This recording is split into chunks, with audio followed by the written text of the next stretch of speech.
Boa tarde, turma do 7º ano, como estão vocês? Vocês estão bem, não é?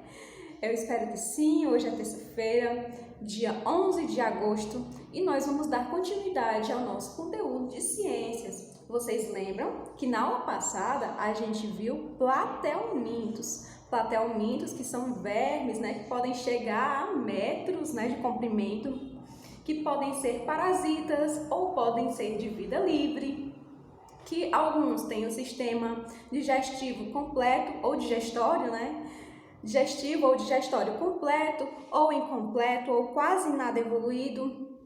A gente viu também que eles têm o corpo segmentado, cheio de anéisinhos. E vimos também algumas doenças que esses vermes podem causar.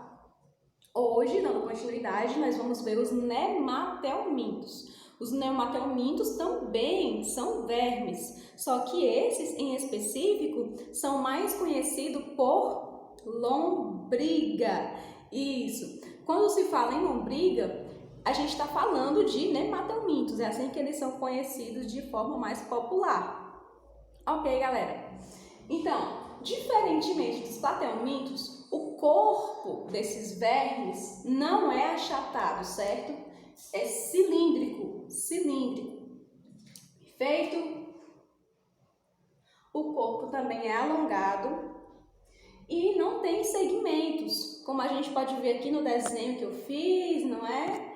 Então, eles não têm segmentos no corpo, não são de corpo achatado, assim como os platelmintos, são de corpo cilíndrico. E outra coisa, eles não podem chegar a um tamanho tão grande quanto os platelmintos, não. Eles só podem chegar até centímetros, poucos centímetros, certo? Até 2, 3 centímetros no máximo. E eles também podem ser microscópicos, perfeito? Eles também podem ser parasitas ou de vida livre. E também eles podem ser encontrados em desertos. Isso eu escrevi porque é uma novidade, não é? Mas eles também, a grande maioria deles, são encontrados em meios úmidos, meios aquáticos. Os nematelmintos podem ser encontrados em água salgada, em água doce, em algumas mucosas do corpo por conta da umidade desses locais, também. Então, eles também podem ser encontrados em lugares úmidos, mas eles também podem ser encontrados em desertos. E eles possuem tubo digestório completo, com boca e ânus também, certo?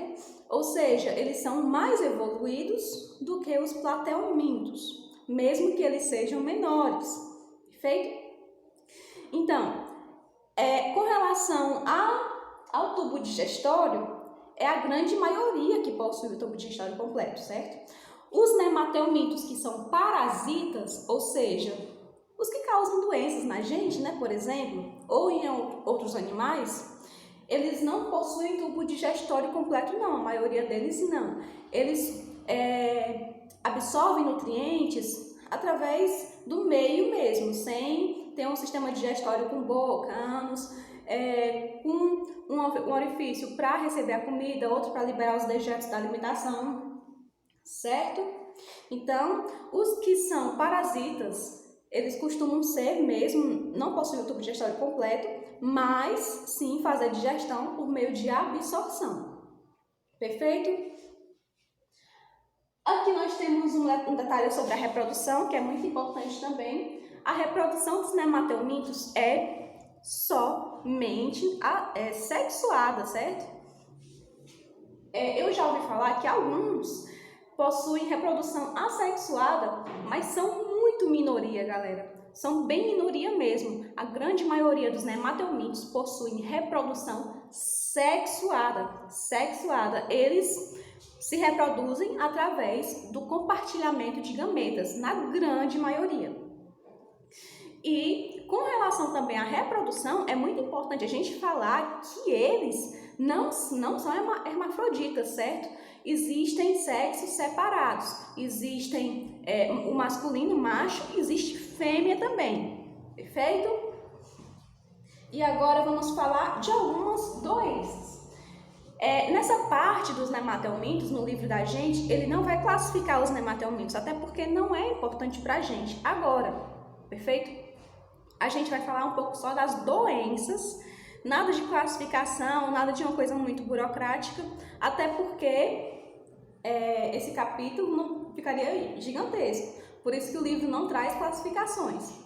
E vamos falar de doenças. Por que é tão importante falar de doenças com relação aos nematelmintos? Galera, a maioria das verminoses humanas, são causadas por nematelmintos, certo? O que é uma verminosa? É uma doença causada por um verme. Assim como uma bacteriose é uma doença causada por uma bactéria, assim como uma virose é uma doença causada por um vírus, certo? É interessante também, as pessoas, elas às vezes não têm tanto conhecimento assim, né? Aí ficam pensando, nossa, eu tô doente, será que é virose ou é corona? Mas corona, galera, é um vírus, então a doença causada pelo corona é uma virose também. Então é bom, não confundir, certo? E voltando ao nosso assunto, que são as verminoses, não é? Uma verminose, doença causada por um verme, perfeito. A maioria das verminoses humanas são causadas por nematelmintos. Pronto, né? Então estamos entendidos com relação a essa informação que é muito importante. E aqui nós temos 4 verminoses causadas por nematelmintos, que são mais comuns. Primeiro vamos falar da ascaridíase. Eu escrevi aqui um pouco sobre ela, galera, mas essa doença ela é a mais conhecida, causada por esse tipo de verme. É a mais conhecida, a ascaridíase. Inclusive, o próprio governo, né, o Ministério da Saúde, anualmente eles desempenham alguma coisa, algum plano para diminuir a proliferação dessa doença. Palavra difícil de falar, hein? Pois é, então... Essa doença, ela é mais conhecida por lombriga mesmo, porque o nome científico desse bichinho que causa essa doença é Ascaris lumbricoides. Então, por isso que ela é conhecida por lombriga. E os sintomas? Cólicas abdominais, manchas brancas na pele e náuseas. Toda vez que os sintomas de uma doença tiver relação com cólica, dor na barriga, vontade de vomitar, significa que essa doença está atingindo o estômago da pessoa. E é justamente isso que acontece com a ascaridíase. E sobre o ciclo de vida? Bom, falando do ciclo de vida, galera, eu até coloquei em destaque os 3 primeiros, porque os 3 primeiros... eles possuem ciclos de vida, os vermes que disseminam essas doenças, eles possuem ciclos de vida muito parecidos com os dos platelmintos, certo? E vocês lembram como era o ciclo de vida dos platelmintos? Uma pessoa contaminada consegue disseminar a doença através das fezes contaminadas. Por isso que é muito importante questões como saneamento básico e higiene, certo? Perfeito? Então, o ciclo de vida das ascaridíase é bem parecido com o dos platelmintos. Essa doença, ela é transmitida por conta das fezes, através das fezes entrar em contato ou com a alimentação ou com as pessoas mesmo. E um detalhe, esse verme, ele pode, entrar através da pele da pessoa. Quando ele entra através da pele da pessoa, ele circula por alguns órgãos do corpo, até chegar no estômago. Porque é no estômago que ele atinge a maturidade sexual, ou seja, ele consegue se reproduzir. E por isso é que a gente sente tanta dor no estômago, A pessoa que se contamina com esse verme sente tanta dor no estômago e tanta vontade de vomitar. Perfeito? Agora vamos para a ancilotomose. Essa não é tão conhecida como a ascaridíase, mas o ciclo de vida é o mesmo, como vocês já sabem, não é? E para quem leu Monteiro Lobato quando era criança, com certeza vai saber um exemplo de uma pessoa que se contaminou com esse verme, que é o Jeca Tatu, não é? Um personagem do Monteiro Lobato. Essa doença também é muito conhecida por amarelão, porque a pessoa fica bem amarela mesmo, não é? Assim como o Jeca Tatu, personagem do Monteiro. E Por que essa doença causa todo esse amarelão? Porque essa doença, galera, causa hemorragia e anemias.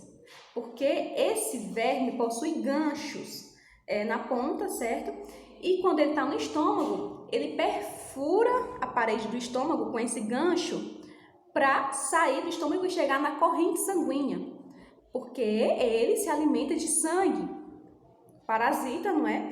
Então, se alimentando de sangue, na verdade, fazendo essa perfuração no estômago da pessoa, a pessoa pode ter hemorragias mesmo, e inclusive anemias. Por isso que a pessoa fica amarela, por isso que ela é conhecida como amarelão. O ciclo de vida também bem parecido, através das fezes contaminadas. E a oxiurose. Oxiurose, ele é um parasita do intestino grosso. Então, o que acontece com essa doença? Qual é a característica principal dessa doença? A característica principal é que as fêmeas, esses vermes do sexo, são fêmeas, não é? Eles migram para a região anal durante a noite. E no ânus da pessoa é que eles põem os ovos. Por isso que o ciclo de vida da oxiurose também é o mesmo, através das fezes contaminadas. Ok? E por fim, a filariose. A filariose, como vocês viram, né, como você já sabe, o ciclo de vida dela não é através das fezes contaminadas. Na verdade, o ciclo de vida da filariose é através da picada de um mosquito, certo? Então, totalmente diferente das outras doenças. Ela pode causar inchaço nos membros superiores, inferiores, nas mamas, escroto e face. Ou seja, ela causa inchaço na pessoa, não é? Esses vermes, eles podem chegar a 10 centímetros de comprimento. Olha só, eles são os maiores nematelmintos que a gente pode conhecer, certo? Que existe, na verdade. Eu falei que eles chegam mais ou menos até 3 centímetros. Isso é a grande maioria. A grande minoria, que é a filariose, pode chegar a um tamanho tão grande, certo? Eles são parasitas do sistema linfático. Por isso que o sistema linfático, galera, é esse sistema mesmo das nossas veias, não é? Então, ele entupindo esses vasos, ele obstruindo esses vasos, o que acontece? A pessoa incha. Por isso que a doença causa inchaços, porque eles são parasitas do sistema linfático. E pela picada de um inseto, né, que eu já falei para vocês, o ciclo de vida deles a transmissão se dá através da picada de um inseto. Perfeito? Então, galera, hoje sim nós vamos fazer a atividade. Hoje sim vou postar no grupo a atividade de vocês de hoje. Vocês já devem supor, não é, que é a parte de ciência e reflexão apenas. E depois a gente vai fazer uma revisão na próxima semana, juntando as duas coisas, batelmintos e nematelmintos. Perfeito? Eu espero que tenham gostado dessa aula, eu espero que tenham gostado desse conteúdo. E eu vejo vocês na próxima aula. Tchau, tchau! Até mais!